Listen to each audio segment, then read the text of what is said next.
Are you tired of juggling contacts, manually following up, and deals falling through the cracks? We can fix it so you never lose another lead, enabling 24/7 sales and support via an AI that learns your business. Ready to close more deals with less hassle? Get a free trial of our marketing automation at thebuzzcrm.com.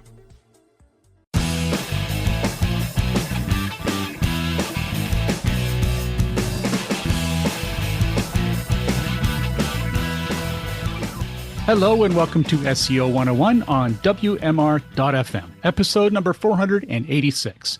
This is Ross Dunn, CEO of Stepforth Web Marketing, and my co-host is my company senior SEO, Scott Van Ack. Well, we have we're going to go right into the SEO news today. We got a fair bit to share, so let's just jump in. And we're going to start with what else but another core update. What's this all about? Yeah, so in our last episode, actually, we talked about how Google was promising a core update coming soon within the next few weeks. Well, it's been about 2 weeks.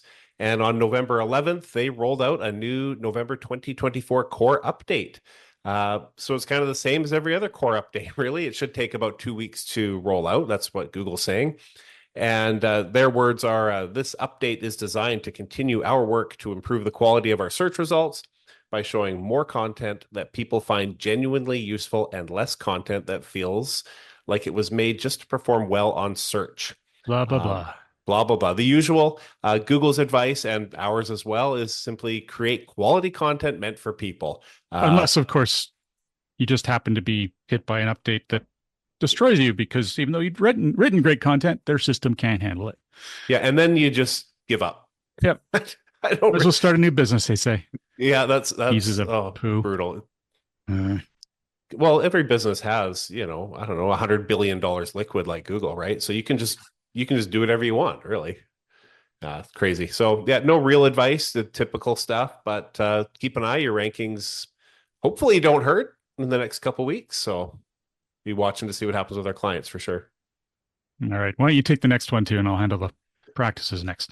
Sure. Yeah. Google has made an update to their crawl budget documentations to sort of clarify a few things for people that have mobile and desktop versions of their site. So on November 1st, Google updated the practices to say, if your site uses separate HTML for mobile and desktop versions, provide the same set of links on the mobile version as you have on the desktop version. If it's not possible, provide the same set of links on the mobile version. If it's not possible to provide the same set of links on the mobile version, ensure that they're included in a sitemap file. Google only indexes the mobile version of the page and limits the links shown. I'm having a bad day apparently. And limiting the links shown there can slow down discovery of new pages. So if your site is dynamic, which it probably is these days, just make sure that you don't have links that are specific to the mobile version, to what people are seeing in the mobile version of your site, in the desktop version. Make sure everything is in the mobile version. Google will not necessarily find pages if they're only accessible through desktop versions of your site.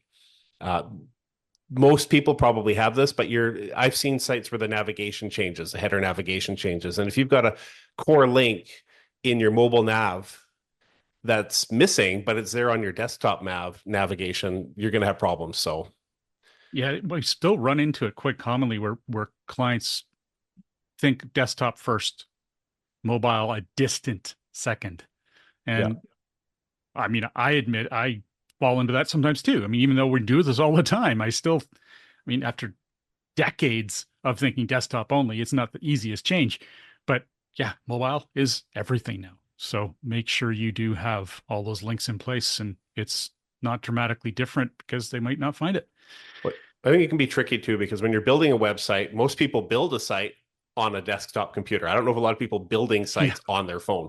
So you're faced with the desktop version all the time. And it's hard to, it's hard to visualize. You've got to, open up your emulator or have it open on your phone and be checking. And I could see why people just focus on desktop. And I've seen new client websites. Sometimes they'll come to us or whatever, and you can't even use it on your phone. It's so bad. It's like, oh, come on, guys, this is a new website. This is ridiculous. And so, just think mobile first, always, always, always, always. Yeah, design for mobile first, desktop second. No, I've said that countless times to our own designers, and I know how they work. They usually design first in desktop because they know how to do both well. So I'm not going to mess with how they do things because the sites always turn out really, really well and they work great Yeah. in mobile. But the point comes across, right? You got to think about the mobile at all times.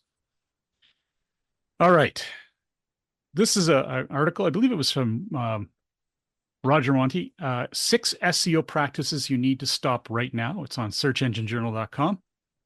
First, redundant SEO practices. These are some here. Buying expired domains, which is still done in order to leverage any traffic that was going to them or to or their authority they once had. Buying paid links, adding meta name index follow. I see that all the time. Yeah. It's like, yeah, Google does that anyway. You don't need to tell them to. In fact, it's going to be hard to get them not to. I want to mention about the expired domains because I had a client recently ask me, we've got these, there was like 20 domains or something. What can we do with them? And like, well, really nothing. But there are cases where you might want to buy expired domains if you're worried about branding situations. If you know your brand name is in there, it's okay to buy an expired domain for branding purposes or for any purpose and redirect it to your site. But just know you will not get SEO value out of that. It's not going to help you other than, you know, trademark stuff and branding and what have you. There are definitely uses for all of these, even buying paid links. If you buy a paid link and you're getting benefit from direct traffic, do it. Yeah. Why not? Except for the meta name index follow. There's no benefit to that I can think of. The other thing about buying paid links too is it's also a very, very broad explanation there. I mean, there's a lot of different ways that paid links do still work. The problem is the average person doesn't know that, and when they buy them, they usually get screwed. So definitely be very careful if you go that route. Scraping Google search features. And when he's talking here is about scraping people also ask, which is a great place to get ideas. Just don't simply copy what you find there. Again, I think a lot of this is going to come down to what we've said before. We have to, in our role as hosts of a podcast, we have to speak in generalities, and in this stuff too. You know, people also ask can sometimes have actually really valuable info that you might copy, but most of the time you won't. It's just stuff you don't scrape. So I think he's speaking in generalities as well in most cases. Questionable keyword use. Essentially, don't stuff keywords. Only use them if they fit naturally. 100% agree. I'd say that's literally 100% of the time. I can see a reason you would go around that. Copying your competitors. Don't just copy your competitors and do it better. Look at competitors for ideas is great. Looking at them is great, but use your own experience and expertise to create content that will satisfy your readers. Now, how many times have we said this? We're blue in the face. Write for your readers. In general, if you create great content, it's like, and I say great content, it's content you or your client as or one of your professionals as a professional is going to write it with all the knowledge they have, and it's going to be excellent.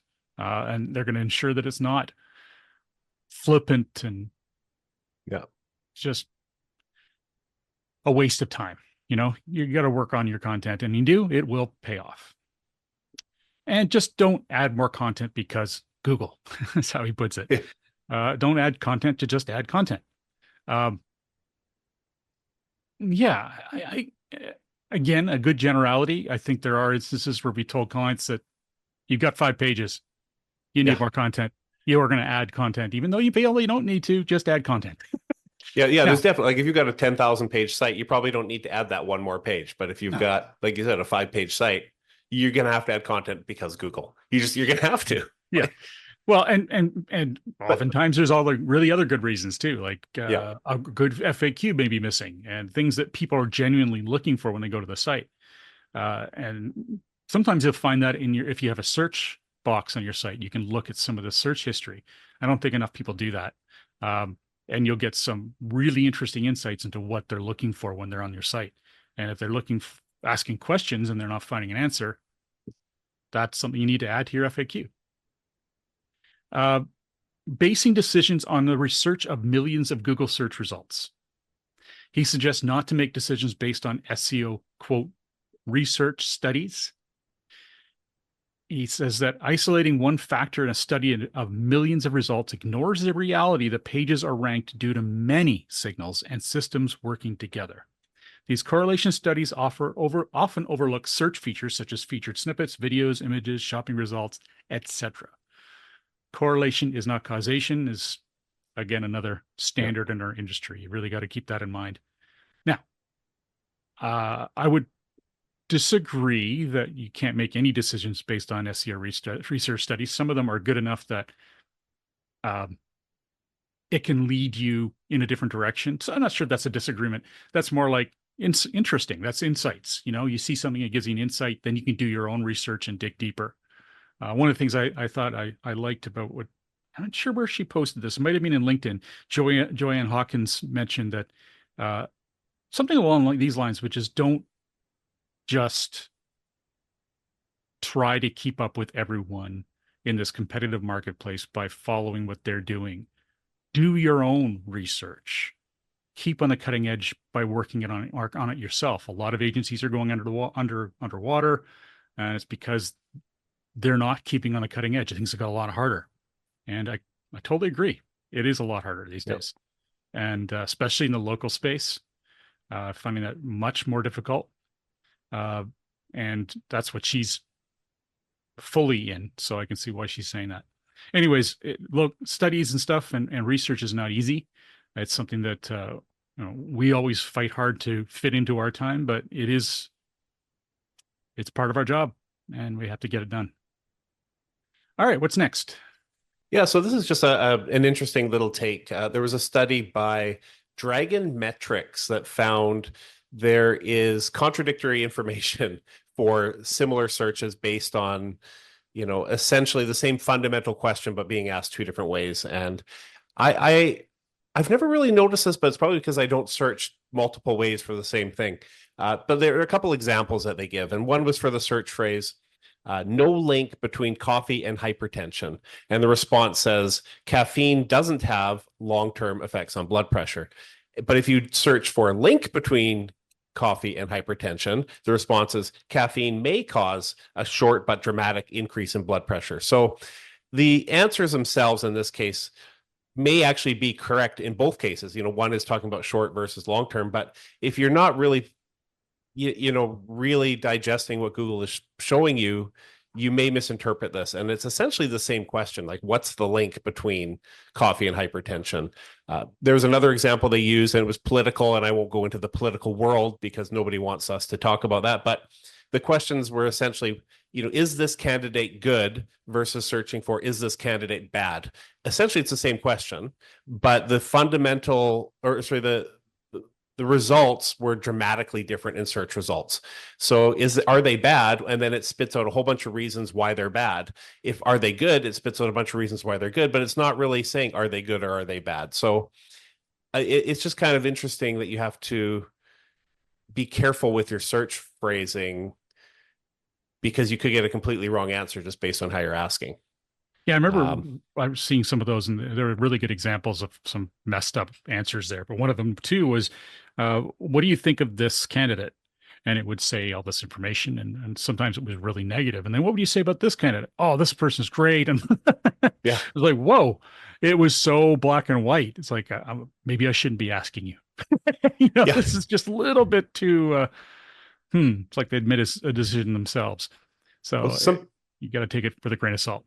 Something else that there was recently, and not saying good or bad about either candidate because I'm not going there, but there was a bug of sorts at Google, and people, if they searched for where to vote for Kamala Harris, they were getting locations of actual polling stations. And if people searched where to vote for Donald Trump, they were not getting it. And so a lot of people were kind of upset about this because it's, if people are searching for where do I vote for Donald Trump, they're hiding it. And then, you can imagine what people were saying about that.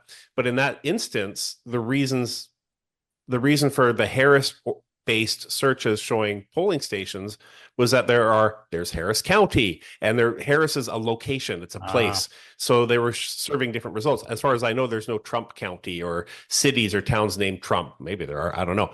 But people don't necessarily look at that. So often, you really need to look at your search term and wonder, just make sure it's what you're getting or it's what you're asking. I'm not sure what I'm trying to say there, but no, it's just interesting how the phrasing makes a big difference in what you see. Yeah, you always want these results to be impartial and things like that. That's just not cool. All right, let's take a quick break. When we come back, we're going to talk some local SEO news. SEO 101 will be back right after recess. Welcome back to SEO 101 on WMR.FM, hosted by myself, Ross Dunn, CEO of Stepforth Web Marketing, and my company's senior SEO, Scott Vanak. All right, what sets a winner apart in local search results? I mentioned just a few moments ago that local is getting more difficult. And we did a bunch of research, and again, correlation is not causation, I get it. But we looked at some sites that were doing really, really well, our locations and businesses. And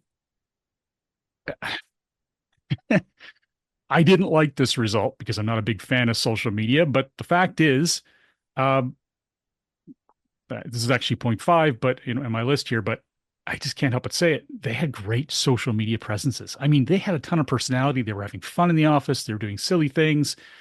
And then they had great professional shots. I mean, it was a great feel. You really felt like this is in this case, I believe it was a dental practice. This is a practice you really want to go to and experience. Of course, in the other way is the site has to be great, their website. I mean, there's a lot to that. You have to think about personality, positivity, photos with smiles, have some levity in there, etc. Of course, that has to match your profile and who you are. You don't want to put that out there, and when people come there, you're all serious and blah, blah. There's nothing fun about the place. That'll completely seem disingenuous, and you'll lose business. But, if you can create a website that really reflects the positive environment you have, that's fantastic.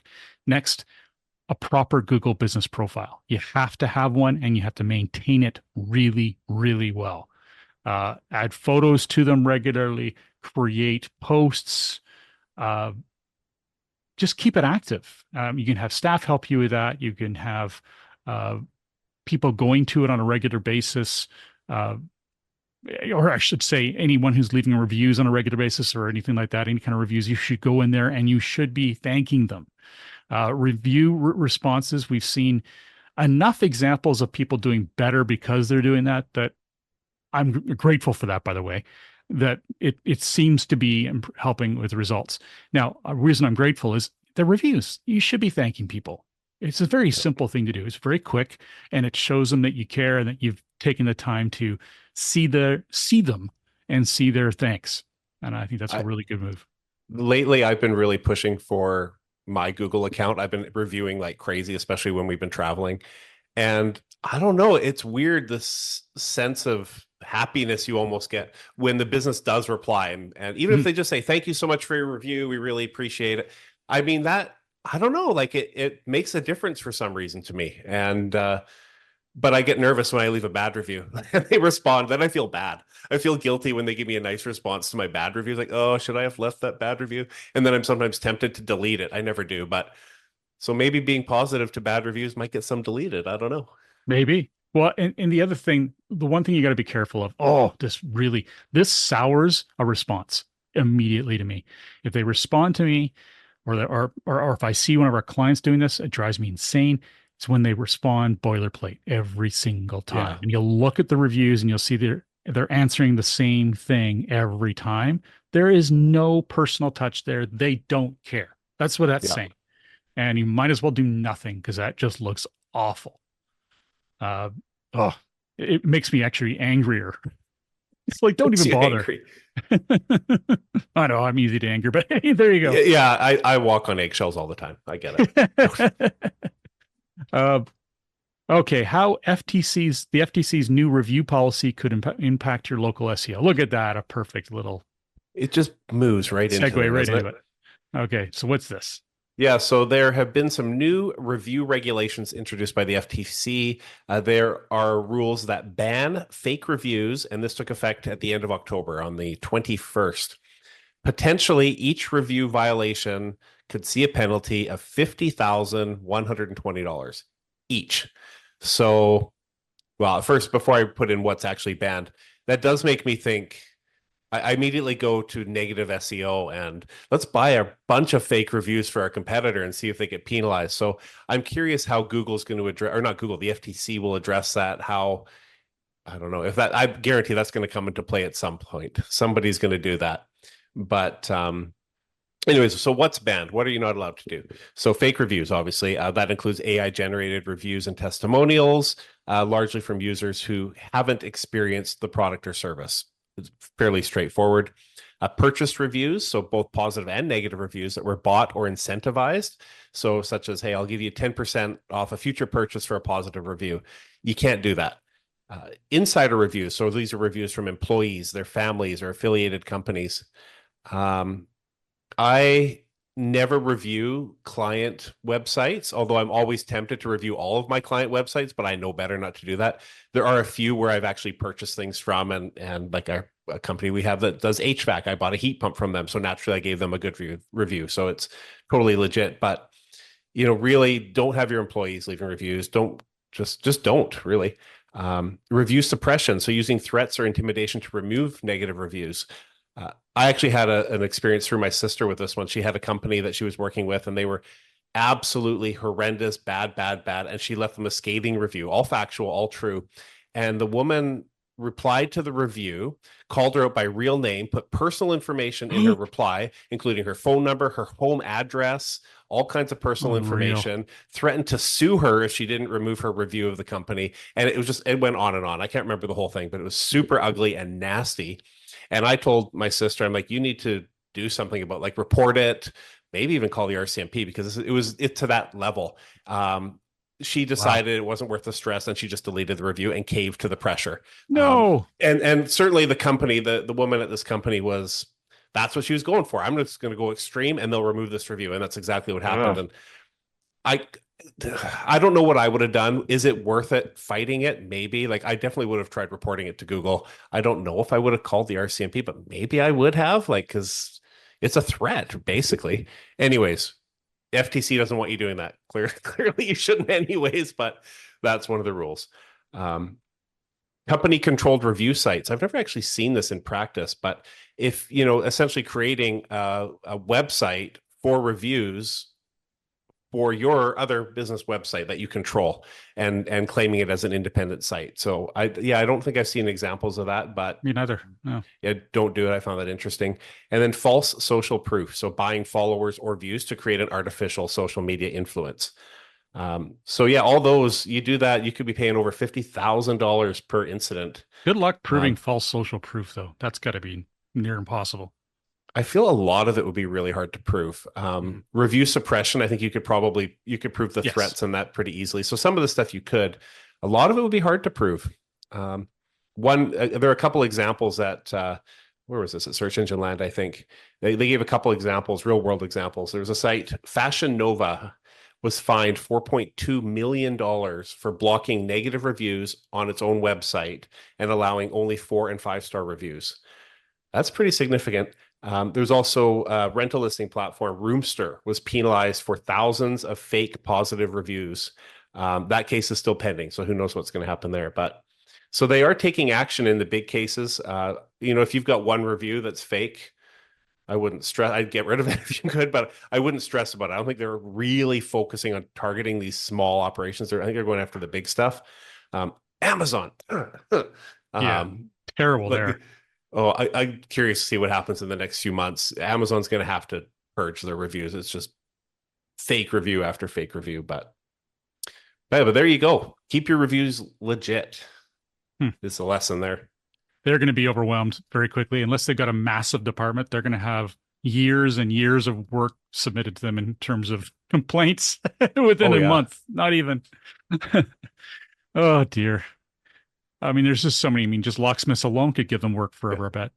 Well, I even like I've started thinking about more than just businesses. I wonder how this might roll out to things like movie reviews and things, because there's a movie on Netflix I thought I might want to watch, and I might still, I don't know. Can't remember what it was called, but I Google searched it, and the reviews on Google for the movie, the first 4 or 5 reviews were the exact same review, but slightly tweaked. And they use language that it's all either AI generated or spam. Like they're not legit, real 5-star reviews. In Google, it gets, I think it was almost 4 stars out of 5. But if you look at Rotten Tomatoes, it got like a 6% positivity rating, IMDb. So they're loading up the Google review for this movie with fake reviews. And I don't know who they are, if they're related to the producers of the movie, or if it's Netflix doing it. I have no idea, but it's just For the record, reviews I on a total side note there about reviews, it was Remembrance Day 2 days ago here in Canada, November 11th, and I like to watch at least one poignant war show, something that's not fluff, that's well done. And I abandoned the ones I've usually done, and I watched Passchendaele, which is one created by a Canadian. Really, I thought it was great. I mean, I look back on some of the dialogue and it was a little weak, but it was really well done, in my opinion. Rotten Tomatoes get like 13% or something. And other ones were like really low. And then the user score, I think it was somewhere else, was 4 out of 5. Yeah. It doesn't make any sense. So you just gotta take these things with a grain of salt. But I highly recommend it. It was a drama, very intense, obviously. And yeah, I really enjoyed it. Highly recommend it. Total sidebar there. But anyway, you just never know. You can't trust these things anymore. I'll add it to my list. It better be good. Yeah, it's one you should watch with your wife. It's a good one. Yeah. It's, grisly, but it's got a love story, and but it's good. All right. Next up here, ChatGPT search makes Bing an SEO priority. This has been on our radar for a little bit here, but I figure it's time to share. Essentially, ChatGPT search, which is currently out but limited to users. It's all kind of fuzzy at this point. I assume at some point it'll be open to the public, but I don't know just how intense or how open it will be. Either way, it's going to be used more, and a lot more. And the search engine they use, the index, is Bing's, not Google's. So it's going to be very important from 2025 and beyond that you ensure your website is in Bing's index. That doesn't mean you have to have rank on Bing, although that isn't a bad idea. It still has a portion of searches out there. It's always a decent idea. Don't focus on it too much, but it's a decent idea. However, definitely want to make sure you're in the index. So what that means is ensuring that you have access to Bing Webmaster Tools for your website. It's a pretty simple process to do. And once you have that, you'll see just how well your website is indexed and any other issues. It's just like Google Search Console. It's got its own quirks and such. And I would say it's not, well, maybe it is as advanced. It's actually had some extra things that Google didn't have at one point. I haven't looked at it in so long. What do you think, Scott? Yeah, I haven't really been using much either, although that's about to change in a big way. So yeah, I we're think going to know a lot more episode, about it soon. Yeah, in a future episode, I think we'll go over a lot of that stuff. But yeah. I don't have a lot to say. We were using it, and as Bing's market share drops, and clients often they just don't care. No, and even if you tell them to care and they don't, you got to go with what the clients want, right? And now we're going to be focusing not heavily on Bing, but more on Bing than we have in the past. So, right. And the reason I said you don't have to rank on Bing to have some benefit is that ChatGPT uses its own algorithm. They're just using the index that Bing has. So essentially their library, and then it's interpreting what to show. But if you're not in there, if you're not in that library, you're out of luck. So at least make sure you're in there. They may switch away from Bing someday. Who knows? But it's not expected to be in the near future.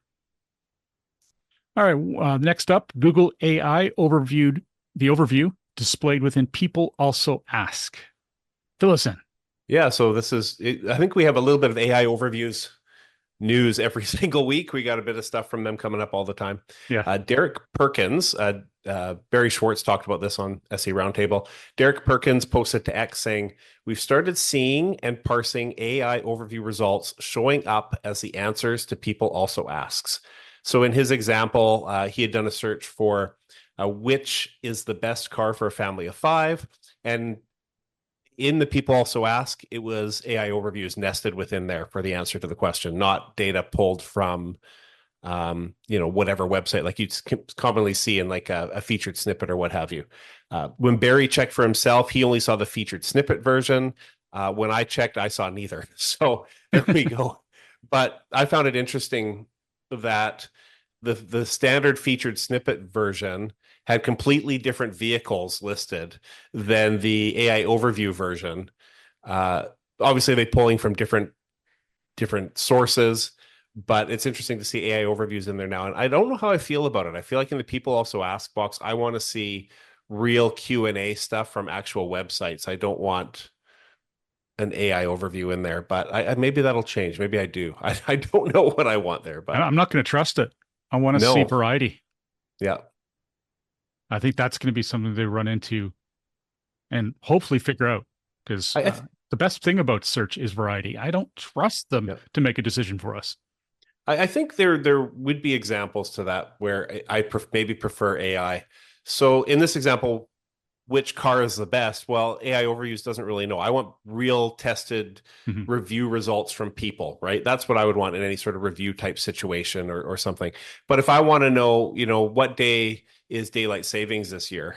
Yes. Well, I don't need somebody's blog post about the history of daylight savings. I just need to know that it was on November, whatever it was, 6th or something, 4th, 2nd, I don't know, whatever day it was this year. So sometimes you just want the data. So it does make sense for some questions, but absolutely simple answers, go for it. Stuff that there's no doubt about. Is the world flat? Yes, obviously. You got to hope they get that one right. Yeah, if I put a ball on the floor, it doesn't roll away. So no. Oh dear. Some people will contest that, and that would be pretty funny. But anyways, on that silly note, we're done. Wow, time flies. On behalf of myself, Ross Dunn, CEO of Stepforth Web Marketing, and my company's senior SEO, Scott Van Ack, thank you for joining us today. If you have any questions you'd like to share with us, please feel free to post them on our Facebook group, easily found by searching SEO 101 Podcast on Facebook. Have a great week, and remember to tune into future episodes, which air every week on WMR.fm. Great. Thank you for listening, everybody.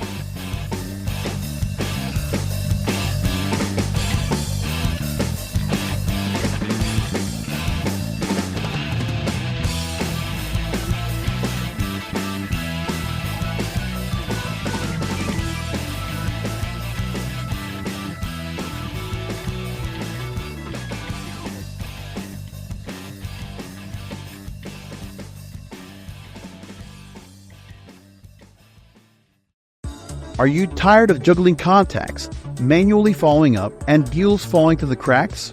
We can fix it so you never lose another lead, enabling 24/7 sales and support via an AI that learns your business. Ready to close more deals with less hassle? Get a free trial of our marketing automation at thebuzzcrm.com.